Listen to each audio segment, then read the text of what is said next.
ಮಾನ್ಯ ಪದವೀಧರ ಮತ ಬಾಂಧವರೇ, 2022ರಲ್ಲಿ ನಮ್ಮ ಭಾಲ್ಕಿ ತಾಲೂಕಿನ ಒಬ್ಬ ವಿದ್ಯಾರ್ಥಿ ವೇದಾಂತ ಪ್ರಭು ಆನಂದವಾಡೆ ಇವರು 2022ರಲ್ಲಿ ಅಂತಾರಾಷ್ಟ್ರೀಯ ಮಟ್ಟದಲ್ಲಿ ಅಭೂತಪೂರ್ವ ಸಾಧನೆಯನ್ನು ಮಾಡಿ ಅಮೆರಿಕದ ಯುನೆಸ್ಕೋದಿಂದ ಪ್ರದಾನ ಮಾಡಲಾಗುವ ಯಂಗ್ ಅರ್ತ್ ಚಾಂಪಿಯನ್ ಪ್ರಶಸ್ತಿಯನ್ನು ಗೆದ್ದಿರುತ್ತಾರೆ.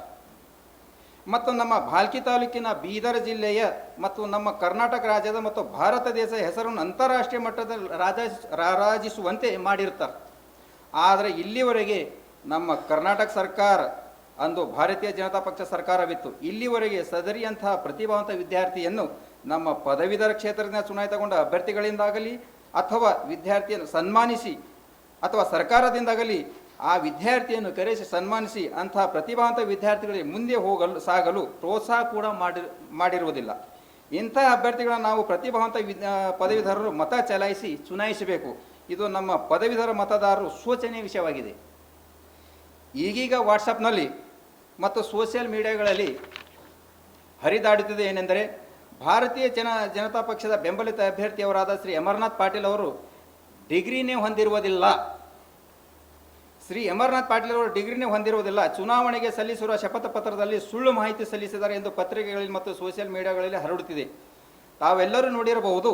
ನಮ್ಮ ಈ ಪದವೀಧರ ಮತದಾರರು ಶೋಚನೀಯ ವಿಷಯವೆಂದರೆ, ವಿದ್ಯಾವಂತ ಪದವೀಧರ ಮತದಾರರು ಪದವಿಯನ್ನು ಹೊಂದಿರಲಾರದವರನ್ನು ಮತ ಚಲಾಯಿಸಿ ಚುನಾಯಿಸಬೇಕೇ? ಈ ವಿಷಯ ಪದವೀಧರ ಮತದಾರರು ಗಂಭೀರವಾಗಿ ವಿಚಾರಿಸಿ ಮತ ಚಲಾಯಿಸಬೇಕು.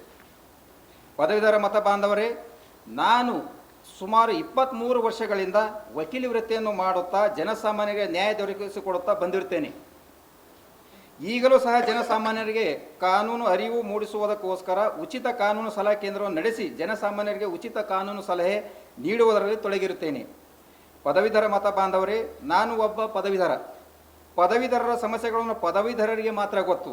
ನಾನು ಈ ಒಂದು ಪದವೀಧರ ನಿರುದ್ಯೋಗಿಗಳ ಸಮಸ್ಯೆಗಳಿಗೆ ಸ್ಪಂದಿಸಿ ಅವುಗಳ ಬಗ್ಗೆ ಸದನದಲ್ಲಿ ಧ್ವನಿ ಎತ್ತಿ ಸರ್ಕಾರದೊಂದಿಗೆ ಹೋರಾಡಿ ಪದವೀಧರ ನಿರುದ್ಯೋಗಿಗಳ ಸಮಸ್ಯೆಗಳನ್ನು ಪರಿಹರಿಸಬೇಕೆಂಬ ಉದ್ದೇಶವನ್ನಿಟ್ಟುಕೊಂಡು ನಾನು ಸ್ವತಂತ್ರ ಅಭ್ಯರ್ಥಿಯಾಗಿ ಈ ಒಂದು ಕರ್ನಾಟಕ ಈಶಾನ್ಯ ಪದವೀಧರ ಮತಕ್ಷೇತ್ರಕ್ಕೆ ದಿನಾಂಕ 3/6/2024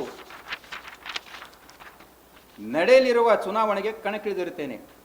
ನಾನು ತಮ್ಮಲ್ಲಿ ಶಪಥ ಮಾಡುತ್ತೇನೆ, ನಾನು ದಿನದ 24 ಗಂಟೆ, ವಾರದ 7 ದಿವಸ ಮತ್ತು ವರ್ಷದ 365 ದಿವಸಗಳ ಕಾಲ ಸದಾ ನಿಮ್ಮ ಸೇವೆಯಲ್ಲಿ ತೊಡಗಿರ್ತೇನೆ ಎಂಬುದು ಮರೆಯಬೇಡಿ. ಮತ್ತು ನನಗೆ ಚುನಾಯಿಸಿ ಕೆಲಸ ಮಾಡಲು ಅವಕಾಶ ಮಾಡಿಕೊಟ್ಟಲ್ಲಿ ನಾನು ವರ್ಷದಲ್ಲಿ ಕನಿಷ್ಠ ಪಕ್ಷ 2-3 ಸಾರಿಯಾದರೂ ಪದವೀಧರರ ಸಭೆಯನ್ನು ಕರೆದು ಪದವೀಧರರ ನಿರುದ್ಯೋಗಿಗಳ ಸಮಸ್ಯೆಗಳನ್ನು ಆಲಿಸಿ ತಮ್ಮೊಂದಿಗೆ ಚರ್ಚಿಸಿ ಮುಂದಿನ ಕ್ರಮ ಕೈಗೊಳ್ಳುತ್ತೇನೆ ಎಂದು ಪದವೀಧರ ಮತ ಬಾಂಧವರಲ್ಲಿ ಶಪಥ ಮಾಡಿರುತ್ತೇನೆ. ಕರ್ನಾಟಕ ಈಶಾನ್ಯ ಪದವೀಧರ ಮತಕ್ಷೇತ್ರಕ್ಕೆ ಆದ್ದರಿಂದ ಕರ್ನಾಟಕ ಈಶಾನ್ಯ ಪದವೀಧರ ಮತಕ್ಷೇತ್ರ ಬೀದರ್, ಕಲಬುರಗಿ, ಯಾದಗಿರಿ, ರಾಯಚೂರು, ಕೊಪ್ಪಳ, ಬಳ್ಳಾರಿ ಮತ್ತು ವಿಜಯನಗರ ಜಿಲ್ಲೆಗಳ ಎಲ್ಲ ಪದವೀಧರ ಮತ ಬಾಂಧವರಲ್ಲಿ ನನ್ನ ಕಳಕಳಿಯ ವಿನಂತಿ ಏನೆಂದರೆ, ಈಗಿನ ಜನ, ನಮ್ಮ ಪದವೀಧರ ಜನ ಪಕ್ಷೇತರ ಅಭ್ಯರ್ಥಿಯನ್ನೇ ಚುನಾಯಿಸಲು ಸಿದ್ಧರಾಗಿದ್ದಾರೆ.